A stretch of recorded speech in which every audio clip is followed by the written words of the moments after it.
ಸ್ವರ್ಗವೇ ನಾಚುವ ಹಾಗಿವೆ. ಇಲ್ಲಿ ಮೊಗ್ಗು ಅರಳಿದರೆ ಹೂವಿಗೆ 1000 ವರ್ಷವೇ.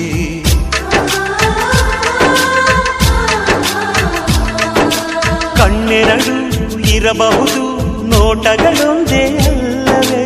ರೂಪಗಳು ಎರಡೆರಡು, ಹೃದಯ ಒಂದೇ ಅಲ್ಲವೇ? ಈ ಜೀವನ ಸಂಜೀವಿನಿ, ಇದು ಅಣ್ಣನಾಶಯ, ನೀ ಹೇಳು ಶುಭಾಶಯ. ನಮ್ಮ ಮನೆಯಲ್ಲಿ ದಿನವೂ ಮಿರುಗೋ ಚೈತ್ರವೇ, ಬೆಳದಿಂಗಳ ಈ ಪ್ರೀತಿ ಕರಗಲು ಸಾಧ್ಯವೇ? ಹೆಜ್ಜೇನಿನ ಸದಿಗೂಡಿದು ಇಲ್ಲಿ ಪ್ರೀತಿಯ ಪರಮಾನ, ಪ್ರೀತಿಯ ಯಜಮಾನ. ನಮ್ಮ ಮನೆಯಲ್ಲಿ ದಿನವೂ ಮಿರುಗೋ ಚೈತ್ರವೇ, ಬೆಳದಿಂಗಳ ಈ ಪ್ರೀತಿ